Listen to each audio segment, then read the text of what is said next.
So that's kind of Qtopia. Do you have any questions right now? Yeah. Question. Are you doing this in school? I do it in school, and I let the ones that have computers, they take it home. I let my computer lab bought into it, so when they go to computer lab, because the assignments only take 15, 20 minutes, the harder, so, and then some of them will come in early, some of them will stay late, but I also have 15 minutes a week for center time, and they have a computer time, so that's when I do it in class. So all my students get to it, and I found that they got to it.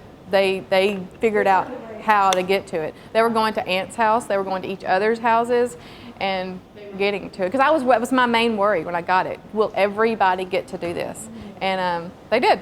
When I did it for the trial period, they all did. Does it allow you to set up quizzes or is it just homework? Can you do any kind of assessment on it, or is it just homework, straight homework? It's got all kinds of assessments. You can do, there's test activities, there's practice, there's assignments, and there's lessons that actually say, here's the skill, here's what it means, and then here's the practice to do it. And it gives you some practice too.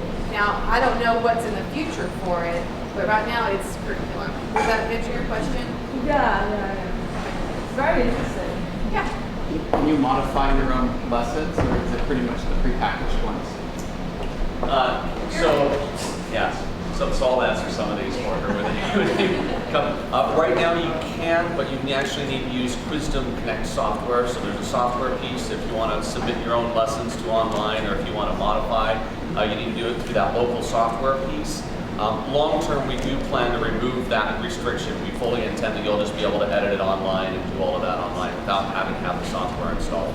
So right now, if you want to create your own, or if the district wants to create their own ongoing formative assessments, if you wanted to use this, district-wide to find out how every fifth grader is performing a couple months before you get to the state exam or something like that, the district could push out their exam and let people access it this way. And then also to the point of every student having access, you can print out any activity online as well. So we have a printing function because we know that you can't necessarily guarantee 100% coverage, obviously, of every student having homework access through a digital format. So our goal is that you get as many as possible to reduce your print costs and reduce your actual time that you have to spend hand grading. And then you're going to, for those few who you don't get the approval through the parents, you actually need the printed format for them. Any platform? Would it work on any platform? Yeah, it's web-based, and it does require Flash in order to play the games or build the avatar. Sure. But other than that, it's really just web. Windows, Mac, doesn't matter. Angela, are there particular subject areas that you focus on more than others with Qtopia? There was the question here. That I personally focus on? The subject areas? I minor reading and social studies, and so I do focus more on those. I look for whatever my curriculum skill is that day, that's what I look for their assignment to be that week.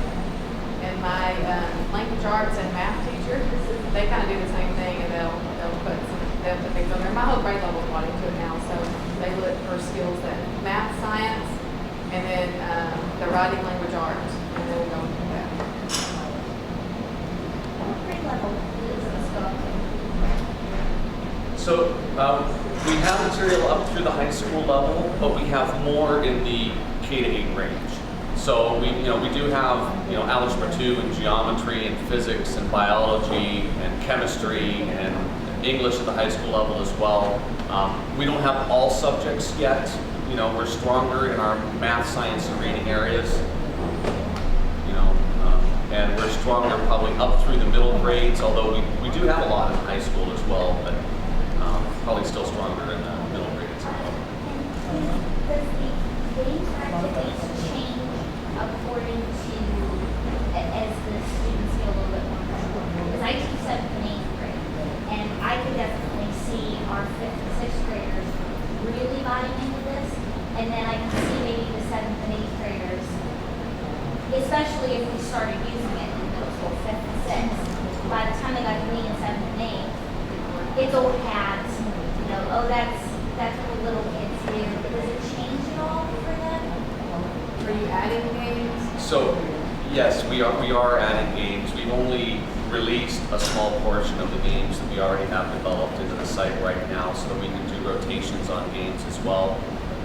So that we can make sure that we keep things fresh, and we'll continue to add games. To the point of that, I mean, we've had, you know, other people that have been using the system, the feedback that we've gotten. We have, you know, 8th and 9th grade boys that are on the football team that are playing Sophie's Closet because they think it's hilarious. My 8th and- grade son plays there's a car racing game, and then there's a spaceship game, and he plays those all the time. I make him practices. Yeah.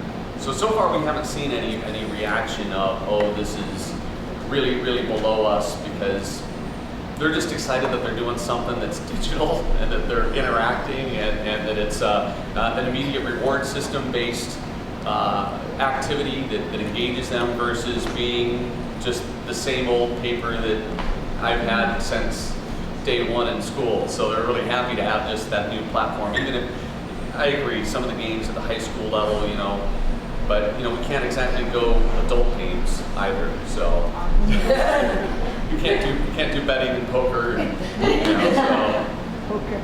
But it looks like the whole idea of building an avatar is one of the big motivators. But the other, and I'd love to hear your comment on the whole competition aspect of this. How does that impact how the students are interacting amongst themselves and moving forward?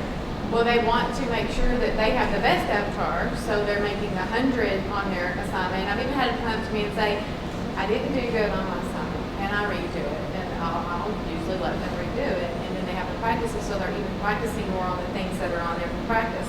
And then they're communicating with each other, because the guy with the little red one, you know, he really couldn't figure out the system at first, that you go here and there's other things you can buy, and you can go back and buy it, and I didn't catch it at first. Well, his buddies wanted to see him build a better avatar because they wanted to see the cool things that they hadn't gotten yet. So they went over to him and said, here's what you can do. Did you know you can get a tail? And so now, if you look at his avatar, it's a lot better, but there was a lot of collaboration with them just on the computers. They're pretty social class anyway. And they were very adamant about making sure each other had that cool avatar, because they wanted to see the other tail on somebody, or the wings or something like that. Yeah. What's your time investment? Like, are you spending more time or spending less time? Are you? So much less. Oh, really? Yeah, it takes me, I mean, I just type in what my skill is. I do that assignment and I click one button and it assigns it to everybody, or I click on each class and I unclick the ones I don't want to assign that on, and I'll do my specialized, you know, I want to do a first grade assignment for this guy, or second grade, or ESL for these, but no time. Not, it definitely is less time than me getting my copies together, running my copies, definitely grading them, and then I have the analyzation tool there too. So when I set it up, it took me, I didn't have a guide, so it did take me a couple of minutes, 30, 40 minutes, but now there's a guide that runs you right through it.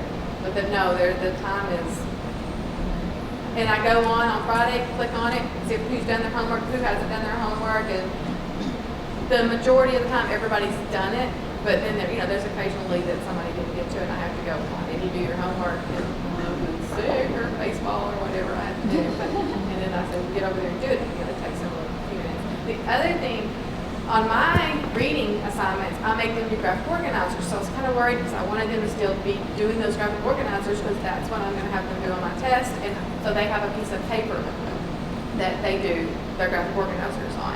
And the math, they'll do, like I was doing it on the Eno board, and they'll sit and do it on paper and pencil. So they still are working those things out the way they're supposed to be doing, that they're just getting it, put their answers in this way. And my math teacher makes them turn in that. I have them keep their graphic organizers in a notebook. Does that answer your question? Yes, it does. Thank you.